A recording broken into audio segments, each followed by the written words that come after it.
narito po ang update tungkol sa pagtulong natin sa mga biktima ng lindol sa Bohol at ng Super Typhoon Yolanda. Ang Day by Day po ay nakikipagtulungan sa isang foundation for children sa feeding projects, medical missions, relief distributions, at repair of damaged school buildings. Kasama na ang construction of temporary school rooms sa iba't ibang bayan sa Bohol. Sa halip na gumastos pa sa pagpunta sa lugar, ipinadala ng Day by Day ang tulong pinansyal sa ating mga ministry partners na taga roon at siyang nagsasagawa ng mga relief and humanitarian projects sa iba't ibang pook sa Island Province.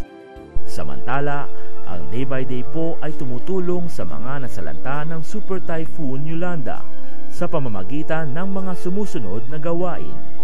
Pagpapadala ng tulong pinansyal sa Bantayan Island, Cebu bilang kontribusyon sa mga relief operations na isinasagawa mismo ng mga taga roon na kilala at pinagtitiwalaan ng Day by Day.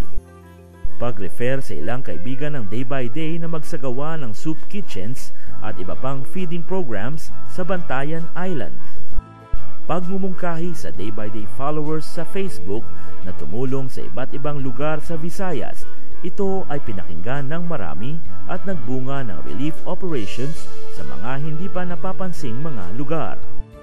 Fundraising through Facebook para sa iba't ibang beneficiaries na lugar. Sa pagtulong naman sa mga taga Leyte, minabuti po ni Pastor Ed na huwag nang magpadala ng mga Day by Day relief workers sa Tacloban dahil sa tindi ng kalagayan sa lugar.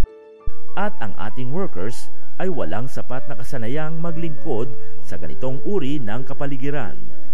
Sa halip, ang ipinadala po natin ay ang mga sumusunod. Financial contribution sa charitable foundation operating in Leyte, especially in medical services.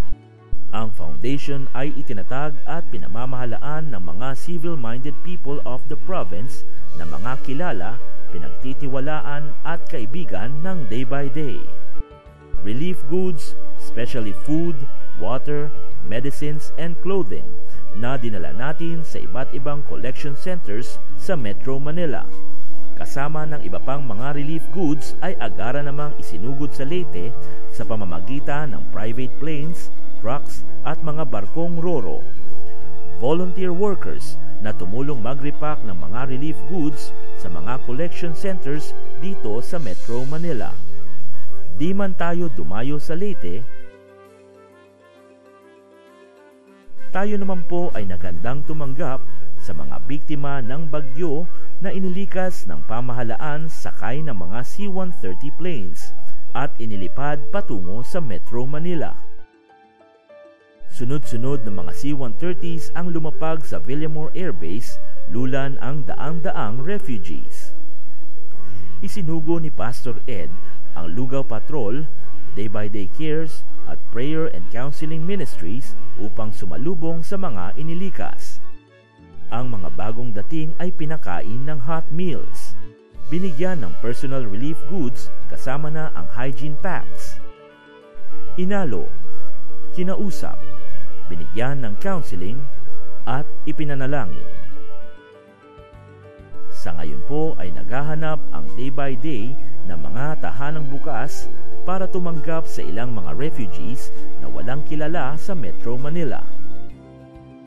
Patuloy po ang ating fundraising at pangongolekta ng relief goods at patuloy din nating pararatingin sa mga nangangailangan. Salamat po sa inyong mahalagang tulong.